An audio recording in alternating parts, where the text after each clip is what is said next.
On va y aller d'un petit coup sec. Franchement. Bien, je vous propose de démarrer nos travaux. Mes chers collègues, nous poursuivons les travaux de notre mission d'information sur le bilan de l'intercommunalité par l'audition de l'Association des maires ruraux de France, interlocuteur clé pour le sujet que nous avons à traiter. Je précise qu'elle fait l'objet d'une diffusion en visio et qu'elle sera disponible sur le site Internet du Sénat. Nous avons le plaisir d'accueillir son vice-président national, Éric Crézel, maire de Ceffonds, dans la Haute-Marne, et vice-président de la communauté d'agglomération du Grand Saint-Dizier, d'Aire et Vallée, et qui dispose donc à ce titre du double éclairage maire d'une des communes et président de l'intercommunalité. Monsieur Crézel, nous vous remercions, cher Éric, on se connaît depuis longtemps, nous deux. Mais ce n'est pas ça qui fait que tu es là. Nous vous remercions chaleureusement de vous être rendu très rapidement disponible pour nous faire partager votre grande expérience en matière de décentralisation et plus précisément nous livrer votre regard sur l'évolution de l'intercommunalité et nous dire quels sont, selon vous, les critères de sa réussite. En particulier, nous sommes plusieurs autour de cette table à être particulièrement sensibles au sujet des intercommunalités dites XXL, qui regroupent un grand nombre de communes et au sein desquelles les maires des plus petites d'entre elles se sentent démunis et souvent tenus pour quantité négligeable. Je vous précise que notre mission d'information créée à l'initiative du groupe RDSE, Rassemblement démocratique et social européen, n'a pas pour objectif de remettre en cause le principe de l'intercommunalité, mais d'identifier les freins et blocages de toute nature qui entravent le bon fonctionnement de certaines structures intercommunales. En adoptant une démarche pragmatique au plus près des réalités du terrain, nous avons à cœur de trouver avec les élus, en particulier les maires et les présidents d'intercommunalités, des voies d'amélioration pour garantir le meilleur fonctionnement possible de notre démocratie locale, notamment en termes de gouvernance et de services rendus aux citoyens. Je sais que notre rapporteure, Maryse Carrère, que je salue, tient à accorder une importance particulière aux territoires ruraux. Aussi, je lui cède sans plus tarder la parole. Madame la rapporteure, vous avez la parole. Merci, Monsieur le Président, Monsieur le Vice-président.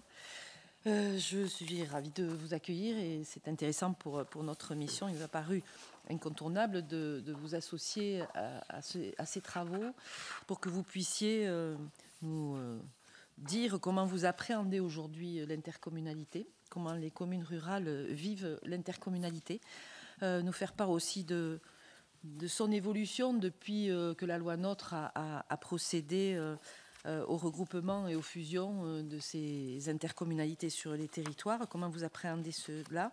Est-ce que, selon vous, l'intercommunalité est aujourd'hui une réussite? On sait qu'il y a des territoires où ça fonctionne bien, d'autres où ça fonctionne moins bien.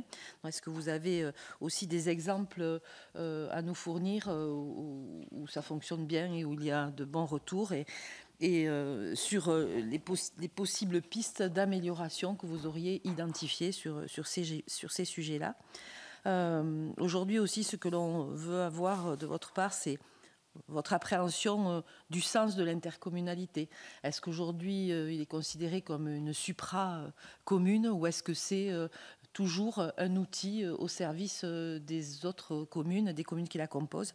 Vous nous direz tout cela. On parlera aussi, si vous le souhaitez, de la carte intercommunale, de la gouvernance aujourd'hui. C'est vrai que la réussite est souvent liée aussi à la gouvernance de l'intercommunalité. Nous pourrons aussi parler de l'exercice des compétences. Vous avez reçu un questionnaire, alors je vous rassure, vous n'allez pas répondre à toutes ces questions aujourd'hui. Ça serait un peu trop long, mais on vous laisse quelques temps pour pouvoir nous apporter toutes les réponses que vous souhaiterez en lien avec ce questionnaire. Et puis nos collègues, nombreux encore aujourd'hui, témoignent de l'importance de ce sujet pour le Sénat et pour le groupe RDSE que je préside et qui seront bien sûr attentifs à vos paroles et seront aussi prêts à vous poser, je pense, beaucoup de questions. Je vous remercie. Monsieur le Président, Madame la rapporteure, merci. Mesdames et Messieurs, donc effectivement, on va faire deux temps de mouvement. Hein, donc un certain nombre de choses que je vais pouvoir dire maintenant, et puis donc on vous répondra au questionnaire, comme ça vous pourrez vous baser dessus plus facilement. Donc peut-être en petite introduction, donc il y a toujours vous l'avez signalé, Monsieur le Président, il y a toujours le oui-non par rapport aux intercommunalités. Donc la MRF ne se situe pas du tout dans cette question. Effectivement, l'intercommunalité est utile. Et donc, elle est porteuse de sens. La question suivante, c'est comment on fait. Et c'est là où ça se passe mal, on va dire, par rapport à ces questions-là. Et la loi NOTRe, avec ses dispositifs et ses superficies XXL, a aggravé d'une certaine façon le problème, il y avait une gestion de proximité qui semblait fonctionner mieux. Donc, ça me paraît important de le dire au départ. Et donc, aussi, je vais me permettre de répondre à deux questions qui ne sont pas dans votre questionnaire. De vous signaler, parce qu'en fait, quand on réfléchit sur ces questions d'intercommunalité, on est sur des axes, justement, que vous le rappeliez, sur les compétences, les surfaces, etc. Et moi, je voudrais vous signaler, juste en propos introductif, qu'il y a deux sujets, moi, qui me préoccupent, qui est le rôle de la fonction publique territoriale et la connaissance qu'elle a des intercos. C'est-à-dire qu'en fait, au bout du compte, j'ai l'impression qu'il y a un aspect manquant, peut-être dans les formations. Alors peut-être nous, l'association d'élus, on ne s'est peut-être pas assez impliqués dans les formations des gens, mais dans la fonction publique territoriale, donc j'ai eu souvent des questionnements ou des retours de gens qui ne connaissent pas du tout le fonctionnement de l'intercommunalité. Ils pensent que, moi, comme vous l'avez rappelé, Monsieur le Président, donc je suis à Saint-Dizier des Révallées. Donc les agents, on leur a dit, voilà, un jour, voilà, vous travaillez pour la ville de Saint-Dizier, et à partir de demain matin, donc en 2017, vous travaillez pour le 60 communes. Et en fait, donc ils ont dit, bah, ok, on sait faire notre métier, à l'urbanisme, etc. On sait faire notre métier. Mais en fait, ils ont appliqué le métier comme ils savaient le faire. C'est-à-dire, peut-être vous l'avez demandé, je commençais juste par un exemple. Donc, j'avais un document d'urbanisme, donc on signe une convention avec l'agglomération. Donc, oui, on est en communauté de communes rurales, mais agglomération. Et donc, un document d'urbanisme. La personne instruit le document d'urbanisme. Et donc, moi, c'était un peu pressé. C'était un projet économique, je crois que c'était le poulailler, donc dans une part de la commune. Et je lui dis, mais redonnez-moi, comme vous avez instruit le dossier, redonnez-moi le dossier. Et il me fait, non, il faut que ça passe au chef de service et au maire de Saint-Dizier. Mais je dis, mais non, on est en interco. Nous, Saint-Dizier, c'est une des 60 communes, et nous, on est dans les 59 autres. Donc, l'interlocuteur, c'est moi. C'est pas votre chef de service. Et donc, c'est-à-dire qu'il y a une forme d'incompréhension de où est la place des élus. Et ça répond, in fine, à votre question, Monsieur le Président, initiale, c'est-à-dire comment sont placées les communes.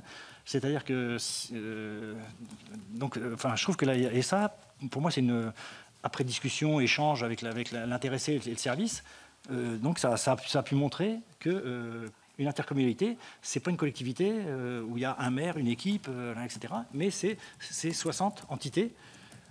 Et donc, chacune est respectable, quelle que soit sa taille. Et donc, je pense que voilà, c'est très important. C'est une question voilà, qui est... Alors, je ne sais pas comment on peut la régler, mais je tenais à vous la signaler. Je pense que c'est le bon endroit pour en parler. Et donc, voilà, c'est le premier point dont je voulais... Permettre de vous couper, Monsieur le Président. Ça remonte à il y a 7-8 ans. Est-ce que vous avez observé depuis une évolution dans le comportement des fonctionnaires territoriaux s'agissant de votre cas particulier? Est-ce que les gens ont compris que l'interco existait? Oui, non, mais ils avaient déjà compris, mais c'est vrai que dans les modalités pratiques, on sent de l'amélioration. Et voilà, j'ai essayé de me faire le plus pédagogue possible, et à chaque occasion, étant alerté par cette question, à chaque fois que j'ai eu l'occasion, j'en ai profité pour expliquer qu'on était 60 communes, et donc qu'il fallait respecter chacun à égalité, au moins sur le principe. Après, pas en taille. Voilà. Donc, amélioration. Et deuxième point qui n'est pas aussi abordé là par rapport à ça, c'est les outils. C'est-à-dire que les communes XXL ont permis aux communautés, agglomérations, d'avoir un certain nombre d'outils, d'applications techniques coûteuses, et qui sont donc le SIG, vous savez, le service d'information géographique, etc., et qui sont autant d'instruments. Moi, par exemple, là encore pour parler de moi, mais pour donner des exemples, depuis 4 mois, ma secrétaire est en arrêt, et moi, je n'ai pas accès aux applications. parce qu'on a donné des outils complexes et que moi, je peux pas... Enfin, je travaille, donc je ne peux pas me former sur ces questions-là. Et donc, voilà, on a créé aussi des outils qui nous encombrent aussi. Voilà. Excusez-moi de ces 2 propos liminaires, mais je pense que c'est des questions un peu d'alerte sur ces sujets-là dont on ne parle pas, mais qui, pour moi, parce que donc ils sont un peu hors champ par rapport à la question de l'intercommunalité, mais je tenais à signaler ces 2 points un peu particuliers qui au quotidien, sur les maires des communes, a un impact. Donc, par rapport à votre question initiale sur l'intercommunalité, est-elle une réussite? L'intercommunalité, pour moi, donc pour nous, la MRF, elle est nécessaire, comme je l'ai dit tout à l'heure. Donc, je pense qu'il n'y a pas, mais par contre, on ne peut pas dire que c'est une réussite, compte tenu je pense qu'il y a encore des paliers à passer. Et justement, sur la place des communes, puisque on met le nombre par exemple, d'élus et de voix à la population. Et voilà, c'est un critère qui, nous, est en notre défaveur. Et vous savez, donc, Monsieur le Président, vous connaissez bien le président national des maires ruraux qui travaille et argumente sur la question d'espace. Et donc, c'est vrai qu'effectivement, on peut avoir une commune comme la mienne, par exemple, qui fait presque la taille de celle de Saint-Dizier. Donc, moi, je suis seul élu et Saint-Dizier a 20 et quelques élus. Alors, évidemment, on n'a pas la même influence, mais la question d'espace, c'est quand même une vraie question. Donc, pour moi, on ne peut pas répondre blanc-noir sur la question de la réussite. Je pense que l'intercommunalité est nécessaire, il faut le faire. Et peut-être ce qui manque aux intercommunalités, c'est aussi le sens pratico-pratique. Parce que dans les communes, par exemple, j'explique au moins une fois par an, voire plusieurs, aux gens de mon conseil. Parce que les gens, ils disent comité de communes, donc regroupement de moyens, donc on peut faire mieux. Exemple, pour installer les guirlandes de Noël ou pour couper des arbres en hauteur, l'agglomération, puisque Saint-Dizier a passé tout son personnel dans l'agglomération, donc l'agglomération dispose de matériel, pourquoi nous, on ne peut pas avoir le matériel? En fait, ils ont inventé, ça répond à une question suivante, sur quel est le rôle et les compétences. Et la question 2 sur la supra-intercommunalité, c'est-à-dire qu'en fait, il y a un organisme qui est au-dessus de nous, qui a des moyens, et pourquoi il ne nous aide pas, et pourquoi il ne nous les prête pas. Et parce que les citoyens ne comprennent pas les questions de compétences, d'organisation, donc voilà. Donc ils pensent que le rôle qui est confié à l'interco, c'est de faire, avec des moyens supplémentaires, ce que la commune ne peut pas faire. Acheter du matériel complexe ou le prêter.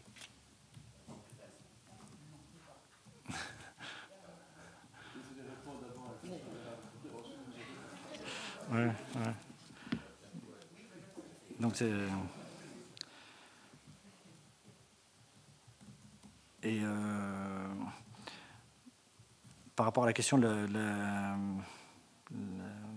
la supra-communalité que vous indiquez, par rapport à l'évolution, donc la question qui, pour moi, n'est pas vraiment encore réglée, je pense qu'on a regroupé, au niveau de la fiscalité, on a fait des coupes à peu près, voilà, comme on a pu, enfin, disons, sur le taux de fiscalité, combien il reste aux communes, combien il sera à l'interco. Et je pense que pour l'instant, les moyens déjà ne sont pas répartis de façon totalement juste. Et donc, j'allais dire, à la limite, s'il y avait un organisme qui est au-dessus de nous, qui avait des moyens et ça répondait un peu aux questions que nous on se pose, ça irait. Mais là, ce n'est pas le cas encore. Je pense que là, il y a un problème de rediscussion des moyens. C'est-à-dire que si on veut améliorer l'interco, il faut qu'on rediscute des moyens, en fait. Qu'on rediscute des moyens. Donc, nous, c'était par exemple presque moitié de la fiscalité qui a été transmise donc, à l'interco. Ce sur quoi, donc, par rapport à la compétence fondamentale, qui est le développement économique, touristique, etc., c'est légitime. Mais est-ce que la moitié c'est légitime? En fait, donc le pourcentage, le principe et le pourcentage étaient légitimes, mais par contre, est-ce que on peut faire ça? Et sachant que le message des intercommunalités actuellement, c'est déjà on fait beaucoup avec nos moyens et on ne peut pas faire plus.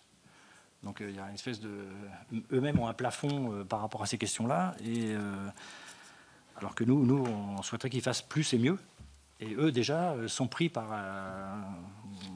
les... Enfin, il y a l'effet ciseaux avec les compétences obligatoires, l'eau et l'assainissement, par exemple, qui ont mis dans beaucoup d'intercos un programme long d'investissement, donc qui mobilise, pas l'essentiel, mais disons une bonne partie des investissements, donc avec les compétences obligatoires. Et tout ça, ça ne laisse pas trop la place de faire autre chose, un peu autrement. Et ça, voilà, ça c'est une vraie question. Vous avez évoqué la question de... Poursuivre un petit peu la question de la carte intercommunale. Donc, moi, je pense qu'il n'y a pas beaucoup d'évolution, il n'y a pas beaucoup de demandes d'évolution non plus. Donc, voilà, donc je pense que même si on trouve que l'échelle est un peu grande, je pense qu'il n'y a pas beaucoup de gens qui demandent à ce qu'il y ait une modification. Donc, justement, oui, sur le sujet engagement et proximité et 3DS, les deux lois 2019-2021 ont donné des possibilités de fusion d'intercommunalité ou de scission d'intercommunalité. Est-ce que vous avez des exemples, notamment dans la ruralité, de communes qui ont voulu changer de communauté de communes ou des communautés qui ont fusionné, ou est-ce que vous avez des exemples ou des chiffres sur les sujets? On n'a pas de chiffres, tellement c'est rare. Je crois qu'il y a eu 1 ou 2 exemples et je ne suis même pas sûr qu'ils aient abouti. Donc non, je pense qu'il n'y a pas vraiment de demande par rapport à ces questions-là.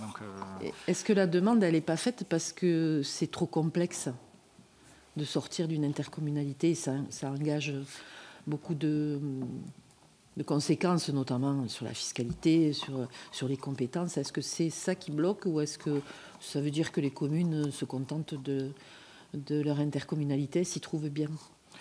Non, je ne pense pas que la totalité des communes se trouve bien, mais simplement, effectivement, il y a une vraie complexité et l'analyse, donc c'est-à-dire en fait, voilà, donc peut-être on se sent plus proche de la communauté de communes d'à côté, mais donc il y a une analyse tellement complexe justement des questions de fiscalité, de lissage de fiscalité, de périmètre de compétences et tout ça que tout le monde est un peu fatigué, on va dire, de tout ça. Et je pense qu'il y a, non, moi je connais très peu de demandes. Je crois qu'il y a eu 2 demandes en tout au niveau qui sont remontées à la MRF et je ne suis même pas sûr qu'elles aient abouti. Et donc, du coup, les autres questions sur le rôle du préfet. Donc voilà, il n'y a pas grand-chose à dire, si ce n'est que moi je dirais quand même que c'est quand même important que l'État soit acteur de ces questions-là, puisque le in fine, c'est d'essayer de mutualiser, de gérer mieux. Donc il faut quand même que le préfet y soit. Donc, après, la façon dont ça a été fait en 2017 a été quand même parfois un peu cavalière, on va dire, dans certains endroits. Mais il faut quand même voilà, c'est collectivement, les collectivités, l'État, il faut qu'il y ait un échange. Et, bon, après, il y a peut-être des modalités pratiques, mais comme on ne les a pas utilisées ces dernières années, je ne peux pas en dire beaucoup plus. Attendez, Monsieur le Président, avant que vous ne poursuiviez le questionnaire, on va laisser la parole à nos collègues. Je sens Madame Briquet en verve.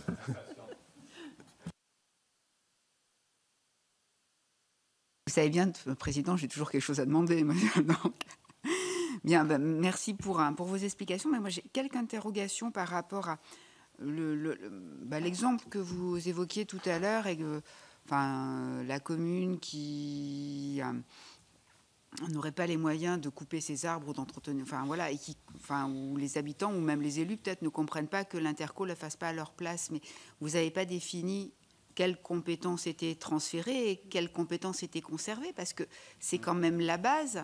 Et après, au-delà de ça, c'est pareil pour les moyens.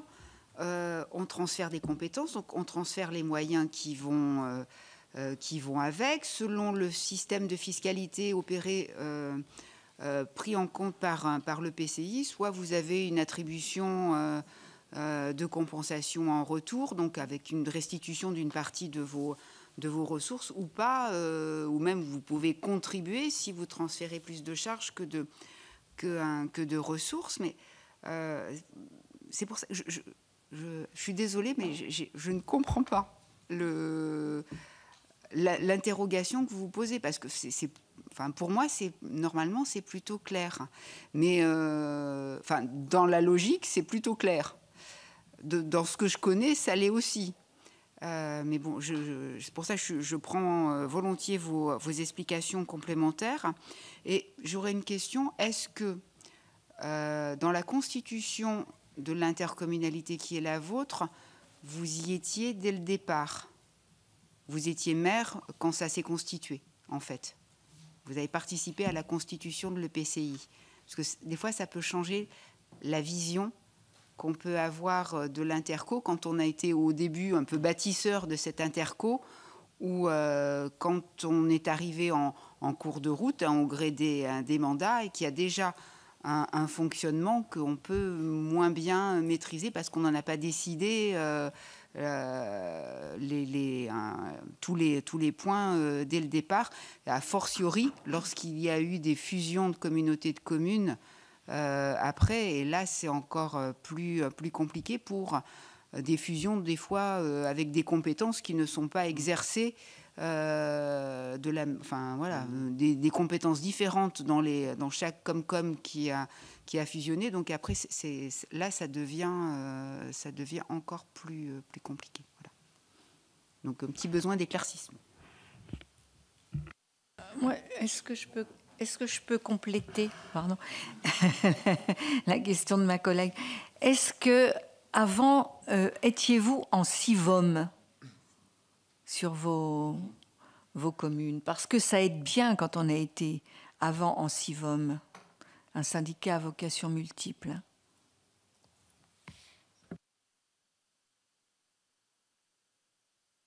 Je vous en prie.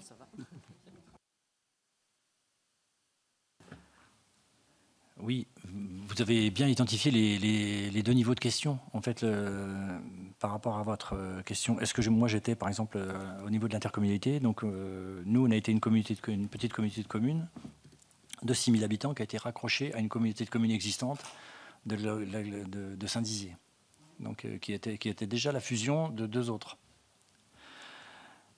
Par contre, j'ai suivi tout l'historique. Je suis élu depuis 2008 et j'avais quand même, j'ai au moins entendu une partie de l'historique. La question, c'est qu'un peu, il y a 2 niveaux de sujets. Et j'en ai pas encore parlé, mais il y a la question du maire, en fait, qui se retrouve entre 2 feux. C'est-à-dire, lui, justement, il sait à peu près, pas forcément, mais donc c'est à peu près les compétences de son intercommunalité. Par contre, ses habitants, même ses adjoints, les conseillers municipaux, ils ne savent pas. Et en fait, la question dont je vous ai parlé, c'est la question des conseillers municipaux, des adjoints, qui font ça et qui, moi, m'ont fait le procès donc d'être l'avocat de l'interco, alors que l'interco ne fait pas ci, ne fait pas ça, etc. Alors que moi, j'étais son avocat. Et j'ai dit, mais moi, je ne suis pas l'avocat. J'ai essayé d'expliquer ça. J'ai dit, de toute façon, ils n'ont pas la compétence près de matériel, ni près de personne, donc c'est normal qu'ils ne le fassent pas. Et c'est normal qu'on soit obligé de se débrouiller nous-mêmes sur ces questions-là. Mais ça reste incompréhensible pour le citoyen lambda, pour le conseiller municipal lambda. Ils ne maîtrisent pas la question de la compétence. Et donc, on a des questions parallèles qui arrivent comme ça. Et ça, c'est quand même assez dur à gérer et dur à comprendre. Et moi, c'est souvent que je suis pris à partie par rapport à ces questions-là. Et en fait, c'est une discussion entre nous. Nous, les compétences, on cerne à peu près. Mais voilà, c'est ces questions-là. Donc, c'est vrai qu'après, dès qu'on maîtrise les compétences, effectivement, on a discuté du lissage de la fiscalité, on a discuté des moyens, on a discuté des attributions de compensation. Donc, tant qu'on est autour de cette table-là, mais en fait, le tour de table, il n'est jamais que maintenant qu'il n'y a plus qu'un seul représentant par commune dans l'interco.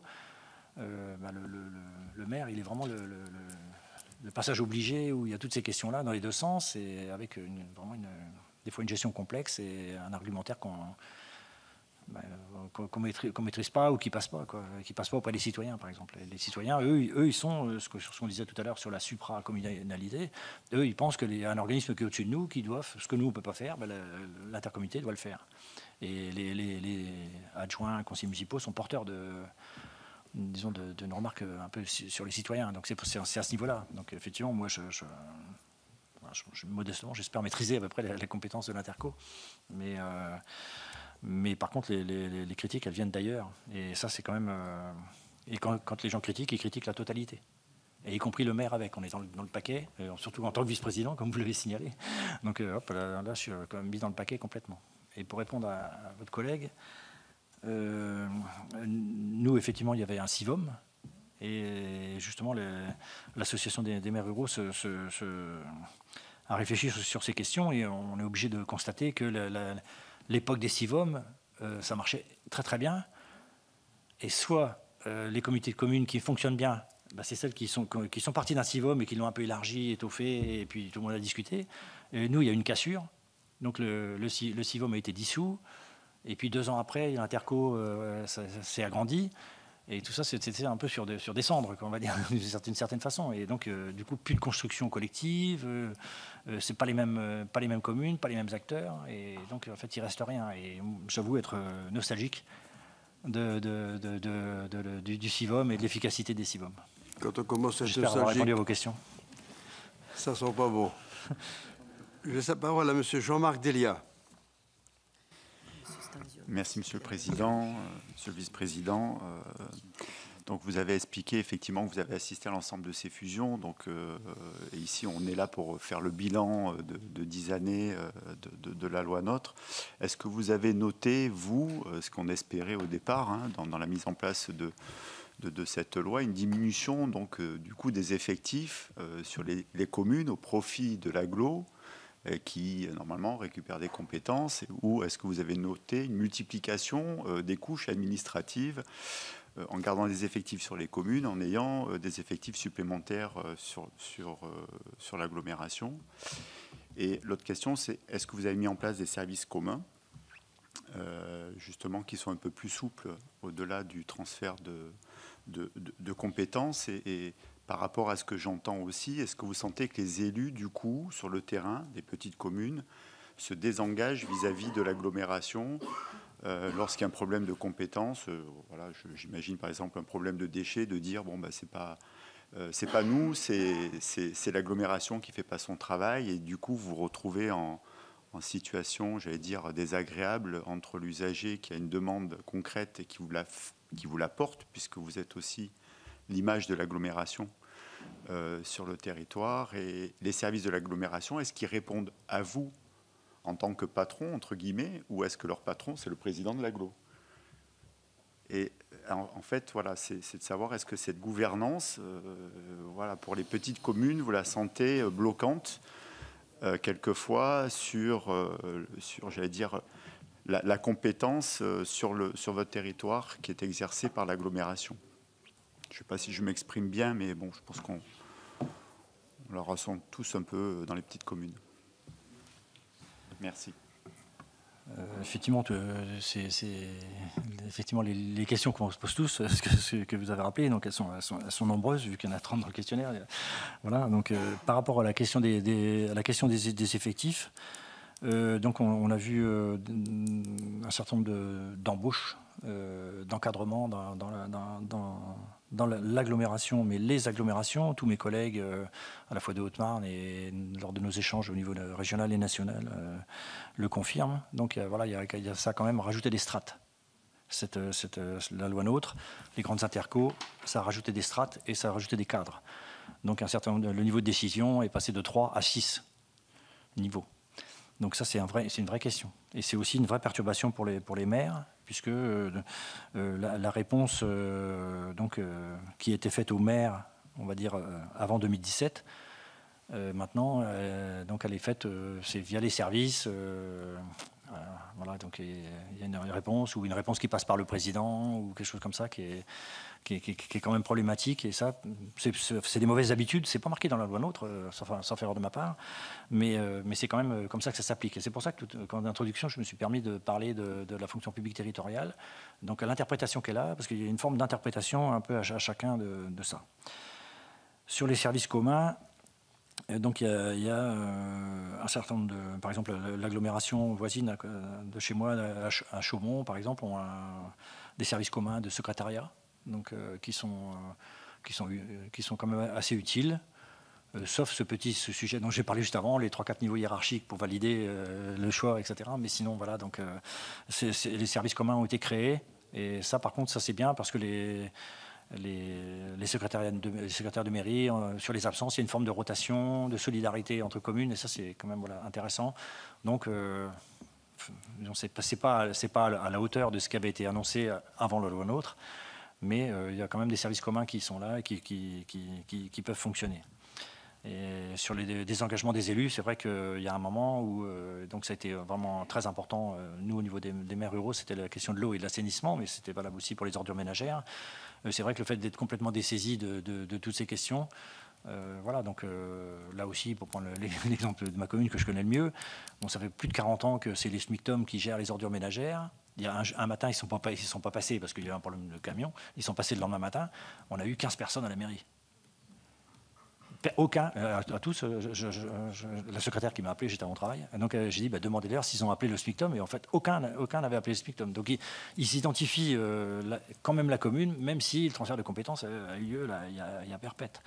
Et ça, c'est vrai que c'est un peu lourd pour les élus, mais j'avoue, pour avoir vraiment de solutions par rapport à ces questions-là. Après, c'est une méconnaissance de la part des gens de comment c'est, et puis surtout le souhait d'avoir un interlocuteur physique local. Comme on dit toujours, le maire à portée de baffe, hein, ou au moins d'engueulade, comme on dit. Voilà. Donc les réponses, je vous l'ai dit, je vous l'ai indiqué aussi, les grosses intercos, quand même. Là, cette fois, c'était vraiment un congrès national des maires ruraux. Donc, c'est notamment celui de l'Alpe d'Huez en 2023, où il y a eu vraiment cette question des hiérarchies très importantes, du rôle prépondérant des présidents sur toutes les questions, et en filigrane, c'est une question qui est peut-être un peu annexe, mais le fait que les préfets ou les interlocuteurs, parce que ça peut être les préfets, mais c'est aussi Enedis, c'est aussi tout un tas d'autres interlocuteurs, qui ne s'adressent qu'au président interco et pas aux élus. Et ça, c'est une vraie question, et je ne sais pas comment la résoudre. Donc, heureusement, on a des amitiés, des partenariats qui compensent un petit peu. Mais ça, c'est une vraie question. Si on est 60 membres dans l'interco, ne parler qu'au président, c'est quand même problématique à un moment ou à un autre. Les préfets prennent parfois des libertés qu'ils n'ont pas. Monsieur Jean-Claude Anglard. Merci, Monsieur le Président. Donc, j'allais poser les questions comme mon collègue, mais vous y avez répondu. Je voulais simplement, pour ajouter au débat, comment vous sentez la préparation des élections municipales à venir, puisque vous avez très bien identifié le problème de ces communautés de communes XXL, où finalement les communes n'en comptent plus, puisque la gouvernance n'est plus choisie, mais elle est subie. C'est les textes qui disent combien il y a de délégués, et beaucoup de communes se sentent dessaisies. Et donc, au-delà des communes et des maires, ce sont aussi les citoyens. Ce sont aussi les citoyens. Donc, est-ce qu'au niveau de votre association, vous avez réfléchi à ce sujet pour redonner du sens aux choses, c'est-à-dire comment on revient à la proximité, puisqu'on sait bien tous ici, ou du moins un certain nombre, que la loi NOTRe et la loi MAPTAM, sous couvert de rationalisation, sûrement était faite aussi pour supprimer un échelon qui était la commune et les départements. Je vais aussi à l'essentiel sur le sujet. Donc, mais aujourd'hui, on voit vraiment qu'il y a une crise. Une crise, vous avez très bien décrite de la part des élus qui se sentent complètement dépossédés. Donc, est-ce que les maires pourront faire des listes aux prochaines élections municipales? Et puis voilà, comment vous voyez les choses au niveau de votre association? Alors, le sujet des élections municipales, c'est un sujet en soi. Je vais essayer d'être court, puisqu'en fait, mon mandat national, en fait, c'est sur le statut de l'élu. Et donc, que j'espère sera voté en mai, sur lequel on se bat depuis... Enfin, moi, j'y suis missionné depuis 7 ans, mais je pense que même avant, largement, des collègues l'ont fait avant moi. Et donc, cette question du rôle des élus est important. Et la question de la liste qui est passée donc lundi sur les listes paritaires des communes. Donc voilà, tout ça apporte de la complexité. Mais je pense qu'effectivement, il faut que les élus s'y retrouvent dans les fonctionnements. Et par rapport à l'intercommunalité, mon premier sujet, donc j'en ai parlé, c'est la question d'être un élu par commune. Ça, c'est pas bien, dans la mesure où il suffit d'une absence, et puis ça focalise tout sur la question du maire, qui a déjà plein d'autres questions. Le fait d'être avant 2 ou 3, ça permettait déjà d'écouter mieux, parce qu'on entend mieux quand même à 3 qu'un tout seul, et donc c'était un mauvais calcul. Et la rationalisation, c'est une chose, mais après, c'est vrai qu'on ne peut pas être 300 non plus dans un sujet, donc je n'ai pas trop de solutions, mais par contre, il y a quand même des choses qui devraient être faites. Alors, je ne sais pas comment on pourrait les faire concrètement en termes de loi, mais le fait qu'une conférence des maires donc, a été instaurée. Et je pense que... moi, je vais vous la dire quand même. Donc, j'ai demandé à un collègue, je pense que un collègue comme ça, je lui ai dit, bah, tiens, on se voit demain à la conférence des maires. Et il m'a dit, Fréquence Star, j'y vais plus. Fréquence Star, c'est une émission de télé où il y a des jeunes artistes qui sont notés. Enfin, il y a un animateur, etc. Donc, voilà, ça en dit long quand même sur le. Alors, comme j'étais avec notre président précédent, Vanik Berberian, donc à la négociation de la loi engagement et proximité, j'ai vu l'écart qu'il y avait entre les deux sujets. Donc, comme quoi, pour nous, la conférence des maires, c'était vraiment très très important. Et à quel point ça a été détourné. Et que voilà, ça dure 1 heure. On a traité, la dernière fois, on a traité le ZAN et l'eau et l'assainissement en 1 heure. Une conférence des maires. Donc c'est sûr que les collègues qui sont partis, bon, comme vous devinez, moi je ne peux pas suivre, mais par contre, il y a plein de collègues, ils sont partis, ils ne savent pas quel était le message. Si ce n'est qu'ils ont compris qu'on ne s'occupait pas d'eux ou mal. Donc voilà, il y a une vraie question. Alors, excusez-moi, j'ai dévié. Donc, par rapport au sujet qui nous semble important et aux outils, il y a la question des décisions en conférence des maires. C'est-à-dire que plutôt que ce soit une réunion d'information, Fréquence Star, on discute, on se met dans une salle, on nous dit un truc et vous partez. Qui est vraiment des décisions, une vraie concertation. C'est-à-dire qu'il y a des décisions obligatoires, par exemple, justement, sur le ZAN au assainissement. C'est des choses très, très importantes. Et donc, on devrait voter, décider, je ne sais pas comment il faut faire, pour la conférence des maires. Premier sujet. Deuxième proposition, c'est le vote à bulletin secret. Il devrait y avoir, si je ne sais pas, on fait un bilan de l'activité de, je ne sais pas quel sujet, ou sur lequel il y a un consensus, voilà, c'est un organisme qui fonctionne. Enfin, c'est pas grave de faire lever le bras et dire voilà, on continue, on accompagne Mais par contre, il y a des sujets, il faut qu'on vote. Et ceux qui sont importants, alors je ne sais pas comment on pourrait faire, parce que le CGCT, à mon avis, à ma connaissance, ne l'autorise pas, mais comment on pourrait faire des votes obligatoires à bulletin secret. Et je pense que techniquement, maintenant, vous pratiquez. Donc techniquement, c'est quand même pas dur de faire des salles avec tous un téléphone portable. Hein. Je m'occupe par ailleurs d'un dispositif France Numérique ensemble, là, par exemple. Donc voilà, on fait les réunions et donc on choisit un sujet sur notre portable, pouf, on vote. Et donc c'est quand même assez. Les outils existent et donc moi je pense qu'il faudrait qu'on fasse un certain nombre de décisions qui soient à bulletin secret parce que en fait. Je ne sais pas comment, donc vous êtes des représentants nationaux, mais comment ce qu'on appelle, au début ça m'énervait, mais maintenant ça me fait plaisir, les petits maires, donc qui arrivent, donc voilà, il y a 100 personnes, et lui il n'est pas d'accord avec ce qu'il dit, alors, pour des bonnes ou des mauvaises raisons, mais il n'est pas d'accord, et il ne peut pas le dire, parce que comment parler devant 100 personnes sur un sujet qu'on ne connaît pas, en disant mais je ne comprends rien de ce que vous dites, mais j'ai l'impression que je suis contre.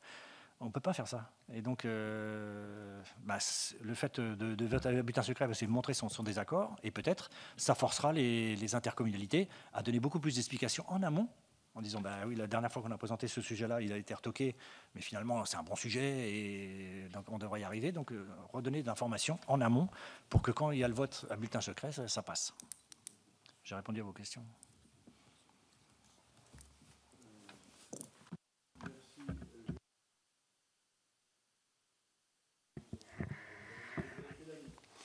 Merci beaucoup, Monsieur le Président. Monsieur le Vice-président, d'abord je rebondis parce qu'il me semble que le vote à bulletin secret est prévu, notamment pour les désignations, il est obligatoire et il est tout à fait possible dès lors que l'Assemblée le demande. Moi j'ai un exemple récent d'une intercommunalité proche de chez moi qui a demandé à voter son budget à bulletin secret, ce qui d'ailleurs a changé les rapports de force habituels, avec un budget adopté à 2 voix. Je voulais revenir sur ce que vous disiez tout à l'heure. Vous avez commencé en disant qu'il y a une méconnaissance, je crois qu'on partage d'ailleurs, on est nombreux à partager ce constat, qu'il y a parfois une méconnaissance de nos concitoyens, y compris parfois de certains élus, du fonctionnement de l'intercommunalité, un manque d'information. Et pourtant, un certain nombre d'outils existent. Vous en avez d'ailleurs cité un, je comptais y revenir, sur la conférence des maires. Des outils existent pour répondre à la question que vous avez illustrée avec des exemples pratiques sur le qui fait quoi. Mais des outils existent aussi pour répondre à la question de qui finance quoi.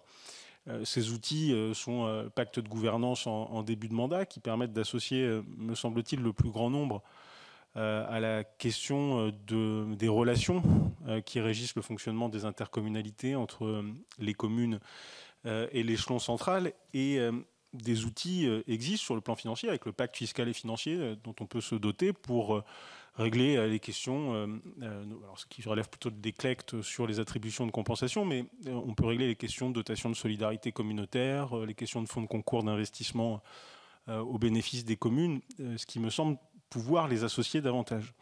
Et pourtant, malgré l'existence de ces outils, le constat persiste. Et d'ailleurs, vous le faites. Donc ma question, elle est comment on explique, malgré l'existence de ces outils qui, dans la loi, sont plutôt pertinents, je trouve. On pourrait citer aussi le projet pluriannuel d'investissement, le plan pluriannuel d'investissement en début de mandat pour associer les uns et les autres à un vrai projet de territoire. Comment on explique que la conférence des maires, parfois, est désertée? Vous l'avez cité. Vous avez évoqué la piste d'ailleurs d'une conférence des maires qui puisse être plus décisionnelle. Je partage cet avis, alors sans bloquer le fonctionnement du conseil communautaire, comme on peut imaginer des systèmes de majorité qualifiée pour redemander des délibérations sur certains grands sujets qui animent l'agglomération. C'est un vrai débat. Donc comment on explique que ces institutions ou ces outils ne suscitent pas, en tout cas pas partout dans les territoires, une forme, alors, pas d'enthousiasme, mais une forme en tout cas d'implication des élus. D'enthousiasme, le mot n'est pas approprié, mais en tout cas d'implication des élus. Est-ce que c'est une méfiance à l'égard de l'intercommunalité qui est quasi fondatrice, ou est-ce que c'est un manque d'explication sur le fonctionnement de ces outils? Et la petite question additionnelle que je voulais poser, c'est sur les pôles de proximité, qui sont un autre outil plutôt pour les grandes intercommunalités. Est-ce que vous avez des retours sur leur fonctionnement et sur ce qu'ils ont pu apporter en termes de proximité? Je vous remercie. Oui, effectivement, un certain nombre d'outils existent et en fait, l'intercommunalité, on peut même élargir la question, puisqu'on l'a dit l'année qui précède une élection, c'est le problème des connaissances des institutions, disons le socle de base. En fait, j'en ai parlé pour la fonction publique territoriale, mais on peut en parler pour les citoyens. Et c'est vrai que c'est à ce moment-là qu'il y a un manque. Et parmi les propositions de la MRF sur le statut de l'élu, qui est l'autre sujet, donc il y a la formation initiale, en fait, et il y a vraiment un manque très, très, très important sur les questions de formation. Et c'est vrai que par rapport aux questions que des collègues peuvent me poser en tant que membre du bureau, le pacte de gouvernance, on l'a fait, le pacte fiscal et financier, on l'a fait. Je leur dis, mais ça, et donc ils ont oublié. On l'a fait en 2021, donc ça ne dit rien à personne. Donc une charge à eux qu'ils ont zappé une question importante, une charge à nous, membres du bureau, et aussi, donc c'est pour ça que j'associais la direction générale des services de communication, de rappeler que tel sujet fait partie du pacte de gouvernance, de l'axe 3 machin, etc., qui devrait être dans ce sujet-là. Donc pour moi, beaucoup plus... alors bon, il y en a qui sont méfiants, qui sont contre l'interco a priori, etc., etc. Mais pour moi, c'est assez minoritaire. C'est plus cette façon d'appréhender les sujets qui leur échappe, en fait. Et ça crée cette crispation. Et donc, je pense qu'il faut effectivement, il y a une formation initiale, les associer davantage et faire de la vulgarisation. Je pense que c'est pas très compliqué. Enfin, c'est pas très compliqué. Mais par contre, peu de personnes font l'effort. Disons, je vais parler de mon expérience professionnelle. Moi, je suis agent de l'État. Donc à ce titre, ça m'arrive d'exposer donc aux élus un certain nombre de sujets. Et je sais que avec mon service, on a souvent travaillé sur cette question-là. C'est-à-dire la personne du service faisait un rapport détaillé sur la circulaire, machin truc, etc. Ça faisait 5 pages avec les citations des articles CGCT, avec tous les numéros, etc., etc. Et après, on reprend le document et on dit, voilà, qu'est-ce que les élus qui sont en face, la commission des élus, des EDR, l'a bien connu, comment on fait passer ce qu'on veut dire en langage normal. Donc mes deux casquettes me permettent de faire ça. Mais c'est vrai que je pense que dans les intercommunalités, il n'y a pas toujours cet effort de pédagogie par rapport à ça qui aiderait. Donc pour reprendre, donc la formation, la connaissance, la pédagogie des gens, je pense que tout ça pourrait être une voie d'amélioration quand même importante par rapport à ça. Et vous avez parlé des pôles de proximité. Je m'excuse, j'ai pas de retour. Et peut-être la petite interprétation que je peux faire, c'est qu'il n'y a pas d'alerte. C'est que si on n'a pas de... Parce qu'en général, s'il y a une question, elle nous remonte à un moment ou à un autre. Là, je pense qu'on est en fin de mandat, donc je pense que les pôles de proximité, ça a dû répondre aux besoins spécifiques qui étaient traités, je pense. Madame Bellamy. Oui, Président, merci. Mes chers collègues, Monsieur le Vice-président, après toutes ces questions, tout est épuisé, mais néanmoins, je vais appuyer sur votre ressenti et peut-être que vous avez peut-être des idées, ou en tous les cas, je pense que c'est la position de l'élu, c'est-à-dire de l'élu de petites communes qui se rattache bien sûr à cette communauté de communes, la place de l'élu. S'il n'est pas dans l'exécutif, il se trouve perdu, il se trouve en fin de compte pas utile.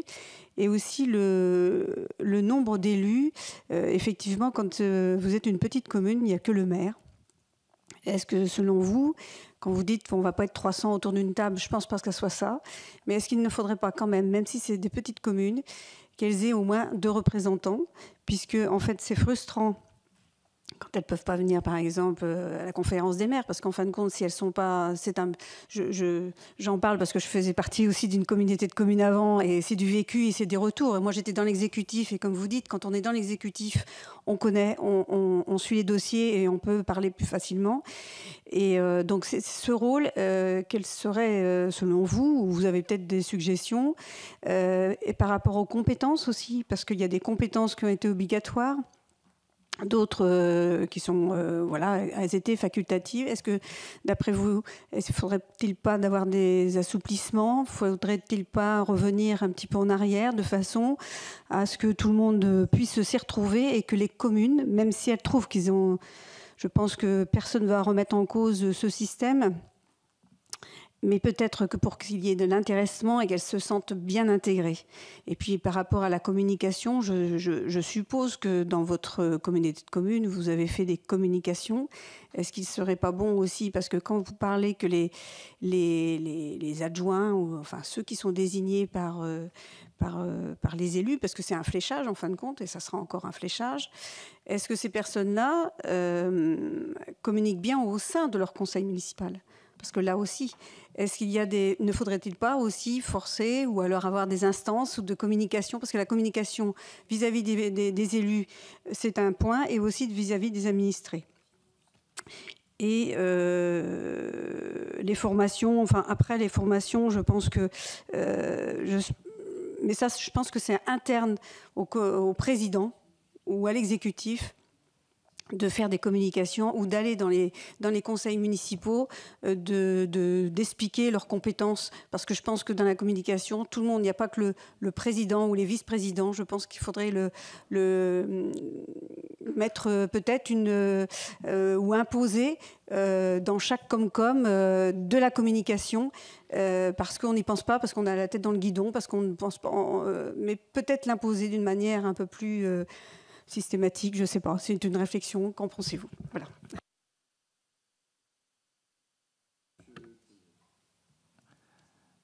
Oui, effectivement, la question de la place de l'élu, c'est le cœur du système, en fait. Et c'est là où ça pêche. Et je pense que le constat que je fais à titre personnel, c'est que l'engagement de l'élu est moins important en 2025 qu'il était en 2021.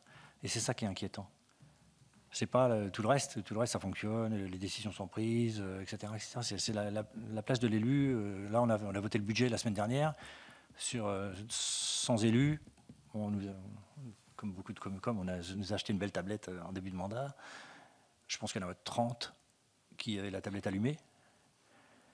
Et je ne suis pas sûr qui suivait. Donc cette vraie question de la démobilisation, c'est ce que vous indiquez, c'est-à-dire qu'en fait, au bout du compte, les présidents et vice-présidents ont été dans les communes la première année, en parler un petit peu, et donc maintenant c'est à charge du maire de faire la communication. Mais si le maire, comme je disais tout à l'heure, donc ne comprend pas lui-même la question, donc c'est quand même assez dur d'expliquer quelque chose qu'on ne comprend pas, enfin ou qu'on ne suit pas. Et je pense qu'il y a vraiment une faiblesse. C'est pour ça que je disais tout à l'heure que, en forçant le trait, il n'y a rien à voir entre une commune et une interco. Un, c'est une entité unique. L'autre, c'est 60, comme moi, c'est 60 morceaux, 65, 40, enfin, ça dépend du nombre de communes. Mais c'est une entité vraiment à part. Et je pense que là aussi, en termes de formation, les présidents d'interco ne sont pas formés à partager les discussions. Donc, au sein de leur équipe municipale, donc voilà, c'est le chef a parlé. Enfin, vous connaissez aussi bien que moi comment ça marche. Et par contre, à l'interco, c'est le contraire. C'est parlez-moi, et puis c'est l'addition de ce qu'on va faire. On va essayer que ça soit cohérent et on va faire un projet ensemble. Et ça, c'est simplement des méthodes que les élus n'ont pas. Et que nous, on ne veut pas faire des leçons, les maires ruraux, mais c'est vrai que dans nos villages, déjà, on ne sait pas quelles sont les entités politiques des gens. On est 12, 10, 11 personnes, 15 dans notre village, et on essaie de faire au mieux avec tout le monde. Donc c'est un peu puéril ce que je dis, mais c'est quand même un peu ça. C'est-à-dire qu'il faudrait qu'on arrive au niveau de l'interco à faire un peu la même chose. Et il y a 60 membres, donc, ou 40 ou 20, selon les cas, et qu'on arrive à faire ce tour-là, et donc qu'on ait une forme de pratique. Et c'est pour ça que je parlais tout à l'heure des outils de la conférence des maires, qui est mal utilisé, et qui pourrait être ce type d'outil pour informer les gens. Et l'autre outil dont je n'ai pas encore parlé, qui est donc dans plusieurs exemples d'après mes échanges avec mes collègues, c'est la question du cabinet. Donc la plupart des intercos ont un cabinet, et en fait c'est le cabinet du président, comme on fait le cabinet du maire. Alors le cabinet du maire, ok, mais le cabinet du président, non. Le cabinet du président, moi j'estime que je suis un des 60, et donc il a mon service, autant que puisque je suis non mais autant proportion gardée, hein. Il y a des proportions de dossiers, mais sur le principe. Et donc, je pense qu'il y a aussi, il faudrait une forme de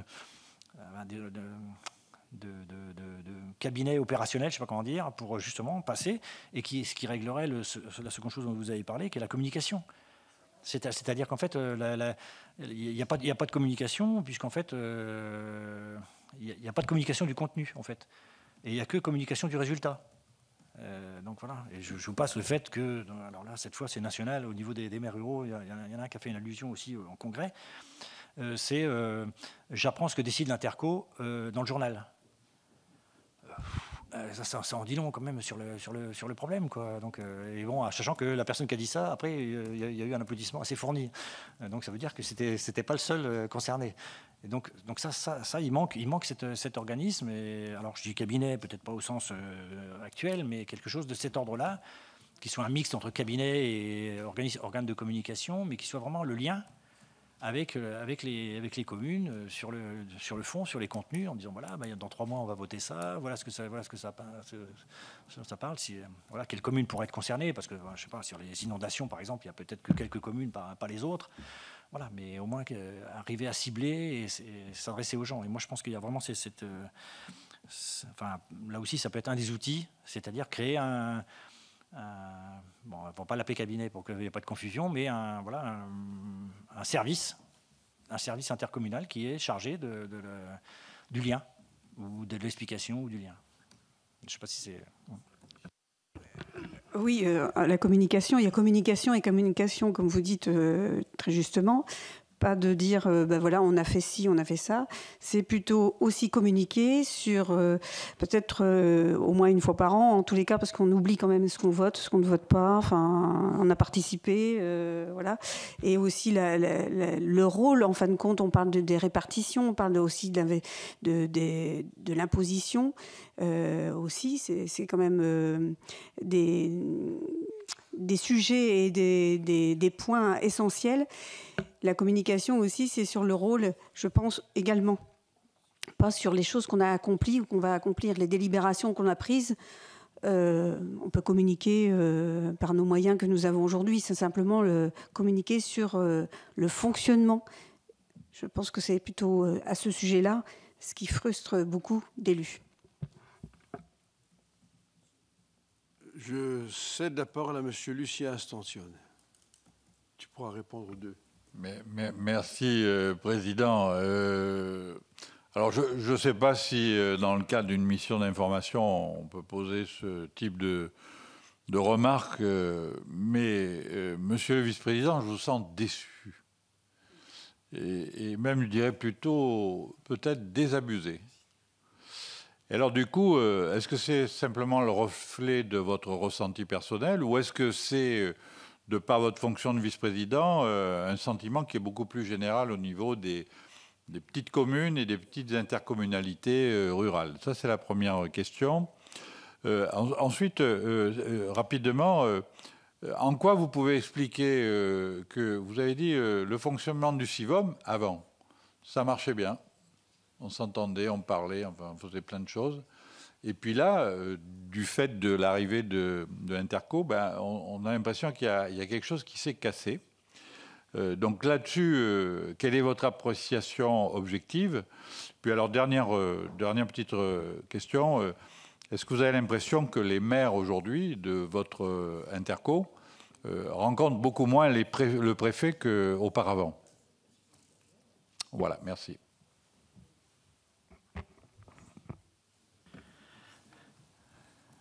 Donc, par rapport à votre première question, la réponse est oui. Moi, je suis déçu, mais comme je vous l'ai dit, si il y a des propos qui ont été tenus donc en congrès, où il y a tous les présidents départementaux et qu'il y a un tonnerre d'applaudissements quand quelqu'un critique, raconte une anecdote qui s'est mal passé avec leur interco, je pense que le sentiment est général, en fait. Et parce qu'il y a un vrai enjeu. Et peut-être quelque chose dont on n'a pas encore parlé. Qu'est-ce qui pourrait, par rapport à votre question sur les élections qui suivent, en fait, qu'est-ce qui pourrait motiver quelqu'un à être dans sa commune? C'est l'initiative, c'est le projet. Et pour nous, on y travaille depuis 2 ans à travers un dispositif qu'on appelle le Grand Atelier sur la transition écologique. Pour nous, le monde rural, c'est 88% de l'espace. C'est chez nous qui va se passer la transition écologique. C'est à cet endroit-là. Donc on doit être capable. Alors il n'y a pas 30 000 maires ruraux et 30 000 personnes innovantes. Hein, donc ne me faites pas dire ce que j'ai pas dit. Hein. Mais par contre, il y a des sujets qui sont faits. Et ça par exemple.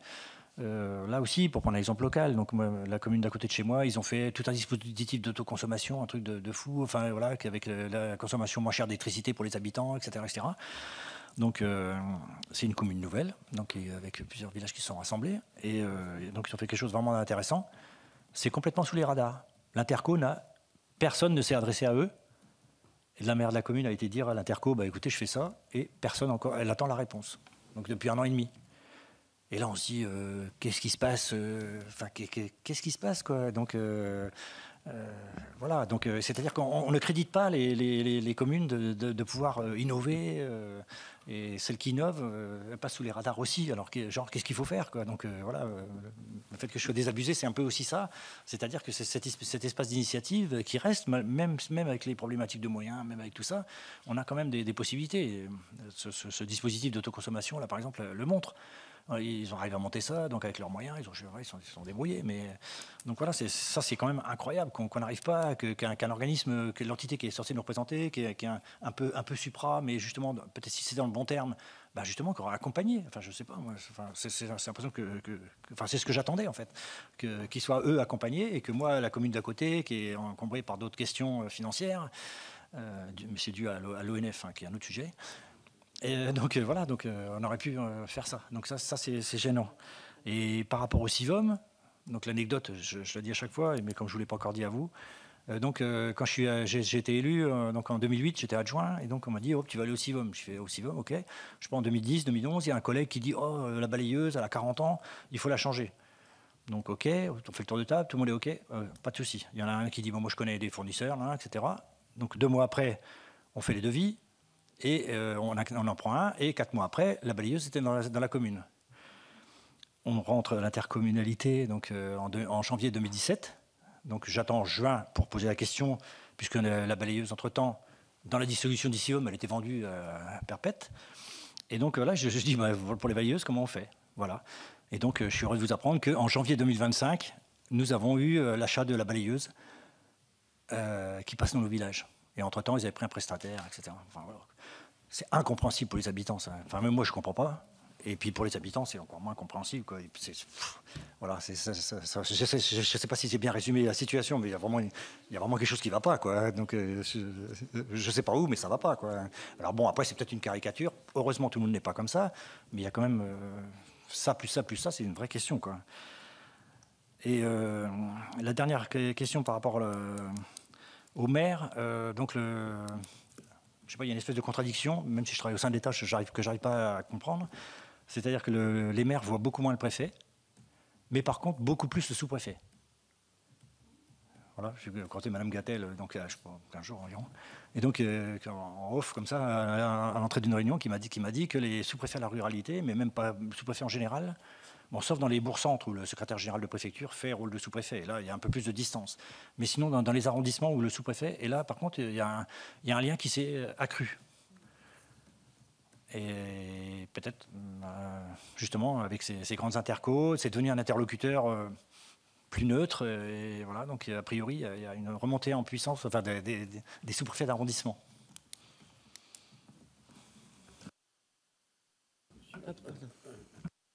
Delia.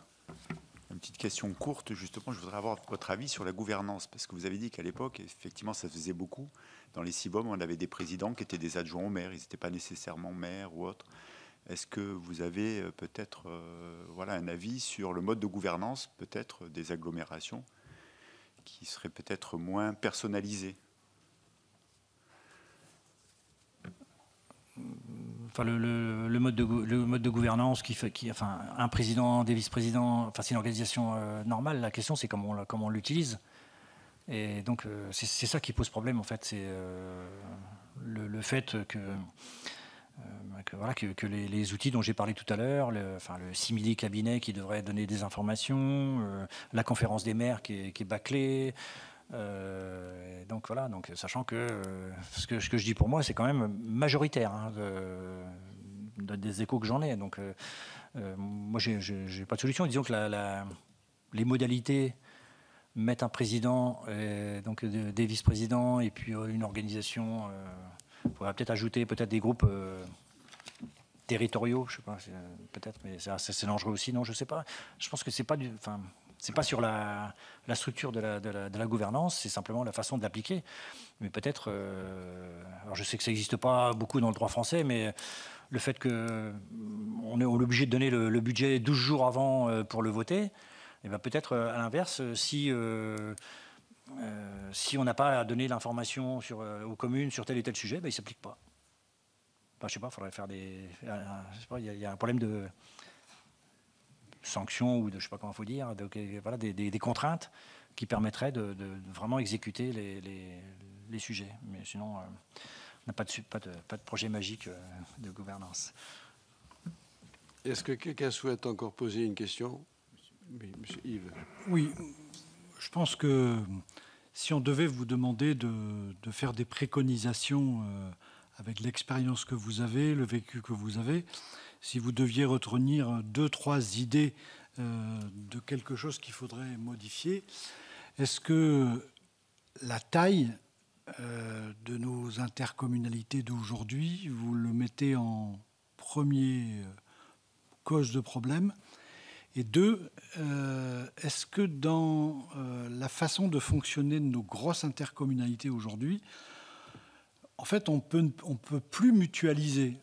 Avant, quand on était sur des petits périmètres, la notion de mutualisation, puisque grosse interco, transfert de compétences, exercice de compétences, c'est la grosse Bertha qui se met en route. La mutualisation, l'exemple de la balayeuse, mais on pourrait prendre des multiples exemples comme ça, c'est de la mutualisation de matériel entre... Eh bien, j'ai l'impression qu'à cause de la grande taille de nos intercommunalités, aujourd'hui, la mutualisation n'est plus possible. Est-ce que ces deux sujets de taille et de mutualisation, ça vous inspire quoi et vous feriez quoi comme proposition? Donc je partage votre question sur la question de la taille. La taille est un vrai problème, mais maintenant c'est fait. Et par contre, vous apportez vous-même la solution sur le deuxième sujet. C'est-à-dire qu'en fait, au bout du compte, comme on est extrêmement mobilisé, focalisé sur la question des grandes intercos, on ne se donne plus de marge de manœuvre. Et moi, je pense qu'il y a quand même des outils qui sont les conventions intercommunales. Donc, il y a un certain nombre d'outils qui sont possibles. Et plutôt que de chercher... Parce qu'en fait, on veut tout rentrer dans un ensemble. Et c'est problématique de la commune nouvelle. Mais se rassembler entre communes, tout le monde l'a fait. Moi, le réseau des eaux, chez moi, il est de 1932. Et donc, à 3 communes. Donc, ça veut dire que les gens, ils se parlaient dans les communes. Enfin, ils faisaient des choses intercommunales. Et donc, pour moi, la solution, la taille administrative, maintenant, elle est faite. Et c'est vrai que c'est compliqué de revenir en arrière par rapport à ces questions-là. Mais par contre, les conventions intercommunales, c'est très simple. Et par exemple, pour l'exemple inverse du CIVOM, le conseiller numérique, j'ai un collègue à côté de chez moi, il est le plus excentré de l'Interco, 40 minutes de Saint-Dizier, et donc il me dit, voilà, j'ai plein de demandes, des gens qui ne savent pas avec le numérique, etc. etc. Et on a créé, j'ai dit, écoute, on va voir, on va demander aux collègues, et on a demandé à 12 collègues, donc 7 de notre Interco et 5 de l'Interco d'un côté, puisque comme on est en périphérie, et donc à 12, on a monté, sur convention, on a monté un partenariat pour avoir un conseiller numérique. Et ça, c'est facile à faire, et on peut le faire sur plein de sujets. Mais par contre, la seule chose, c'est qu'il faut qu'on ait des gens un peu têtus ou un peu obstinés qui fassent abstraction de toutes les réunions d'interco, de machin, et qui gardent un tout petit peu de temps dans leur cerveau pour dire comment on peut faire pour régler telle question. Et donc, pour moi, l'espace existe, mais simplement, il faut que l'interco, déjà, l'admette. Puisque, en fait, la mesure des rétorsions que j'ai eue, puisque on avait dit, à un moment, donc il y a une commune qui a lâché, sur les 12, il y en a une qui a lâché, et donc c'était 3 000 € donc, sur le financement global. Et donc j'ai demandé à l'Interco, je me suis dit, mais conseiller numérique, c'est quand même hyper utile. Enfin, il y a des dispositifs d'État et tout là-dessus. Enfin, vraiment une grosse question, quoi. Donc j'ai demandé 3 000 € donc en bureau. Et j'ai dit, voilà, il y a le conseiller numérique à tel endroit, donc il faudrait qu'on ait 3 000 €. Pour l'instant, il y a une commune qui nous lâche avant qu'on trouve une autre solution. Non. C'est un truc à vous, non. Alors qu'on pouvait tricher sur les compétences, le numérique, ça peut passer un peu partout, hein, donc on aurait pu s'arranger. Voilà. Et moi, je pense que la solution, elle est là. Elle est sur les... Il faut prendre un sujet et le traiter de cette façon-là. Que ce soit le conseiller numérique, que ce soit un groupement scolaire, que ce soit un transport. Il faudrait qu'on ait aussi, par rapport à ces structures pseudo-cabinets ou je ne sais pas quoi, qu'on arrive à dire, voilà, il y a 7-8 communes qui sont concernées par ça, ou un dossier sur les inondations, par exemple. Il faut qu'ils fassent un projet spécifique, et les 8, mais l'Interco les aide. Je ne sais pas, il y a quelqu'un dans les services qui aide, qui est compétent sur ce sujet-là, et qui les aide. Et ils font une entente entre communes en conventionnement, y compris si c'est une partie financière. Et moi, je pense que l'outil est là. C'est-à-dire lâcher ce côté tous pareil, la mutualisation. Effectivement, moi, je pense que je fais aussi partie des gens qui pensent que plus c'est grand, moins on peut mutualiser, parce que tout le monde il y a plein de gens qui ne sont pas d'accord finalement, et que plus c'est petit, plus on arrivera à le faire. Donc, je suis assez dans votre ligne, et je pense que la solution, elle est sur les conventionnements et les ententes entre communes sur des sujets spécifiques. On prend un sujet, on le traite. Et comme ça, par rapport à toutes les questions qu'on se pose depuis le début de notre échange, la place des élus, elle reprend son droit à plein. Voilà, le conseiller numérique, le collègue, il a pris ça à bras-le-corps et il a réussi à monter un partenariat qui a fait un conseiller numérique pour sa commune et 11 autres. Madame la rapporteure. Merci, Monsieur le Vice-président, pour tous ces éléments. Vous faites un constat plutôt un petit peu paradoxal, puisqu'on a d'une part de la déception des élus ruraux et des fois même du dépit par rapport à l'intercommunalité, mais pas forcément une volonté de revenir en arrière. Je pense que cette volonté de revenir en arrière, c'est peut-être une résignation à ne pas vouloir revenir en arrière. Mais aujourd'hui, c'est un constat qu'on peut faire sur beaucoup de territoires ruraux. Aujourd'hui, quand on parle des CIVOM, la différence entre un CIVOM et une communauté de communes, c'est que le CIVOM, il avait un lien, une dépendance directe à la commune, de par le financement. puisque c'était une subvention de la commune qui venait alimenter le budget du CIVOM. Donc le budget du CIVOM, il ne pouvait être fait que quand les communes avaient décidé d'abord de fournir le budget ou pas. Donc ça, c'est sûrement la différence aussi entre les deux et le sentiment de cette dépendance qui n'existe plus entre la commune et la communauté de communes. Vous avez parlé de la conférence des maires, dont c'est un outil que le Sénat a voulu obligatoire, justement pour essayer de retisser le lien un peu entre les communes et les communautés de communes. Aujourd'hui, est-ce que vous imaginez une ou deux actions à rajouter peut-être au sein de la conférence des maires pour retisser et refaire lien? Et puis, on n'a pas forcément parlé beaucoup de compétences, mais vous aurez le temps de nous remplir notre petit questionnaire. Mais aujourd'hui, est-ce que vous trouvez que dans le panel des compétences proposées pour les intercommunalités, est-ce qu'on est sur un panel de compétences abouti, cohérent? Est-ce qu'il y a des freins aussi par rapport à ces compétences? Vous avez parlé des compétences un petit peu à la carte, en fonction des besoins des territoires au sein de l'Interco.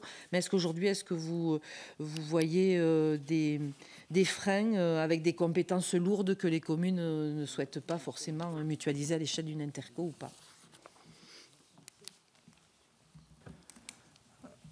Sur la question de la conférence des maires, c'est vrai que j'y suis revenu plusieurs fois. Moi, je pense que c'est un bel outil. Donc, on avait eu des échanges avec le Sénat à l'époque sur ce sujet. Et je pense que c'est un bel outil et qui n'est pas utilisé. Donc, d'où ma déception. Et je pense qu'il y a vraiment cette question-là, et avec une forme de décisionnel qui serait à la clé. Alors, je ne sais pas quand on pourrait l'inventer, mais voilà, qui sera vraiment cette question-là, elle est vraiment très très importante. Et on voit bien à la fois la déception quand on n'a pas le temps de parler en conférence des maires, et à quel point les gens viennent quand même si ça va pas. Et c'est un peu en échangeant avec mes collègues des présidents des autres départements, à différentes occasions. Donc on a vraiment cette question du bon outil, mais pas utilisé correctement. Donc alors je compte sur vous pour essayer de voir des solutions, mais je pense que l'idée quand même qu'il y ait une forme de décision par rapport à ces questions-là, des décisions, mais qui seraient peut-être, comme vous le disiez tout à l'heure, par rapport au pacte initial, au pacte stratégique, et qu'il y ait dans le pacte stratégique, on dirait, ben voilà, toutes ces décisions-là passent obligatoirement par l'aval de la conférence des maires, par exemple. Et donc, sans que ça soit une décision formelle, mais quelque chose qui soit vraiment acté par rapport à ces questions-là.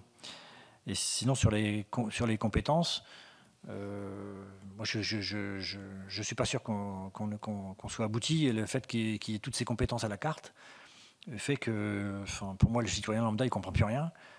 Puisque voilà, il suffit d'aller chez son ami qui habite à 30 km, chez son enfant qui habite à 100, pour qu'il explique, mais non, ça c'est l'Interco, mais non, ça c'est pas l'Interco, etc. Plus personne ne comprend rien.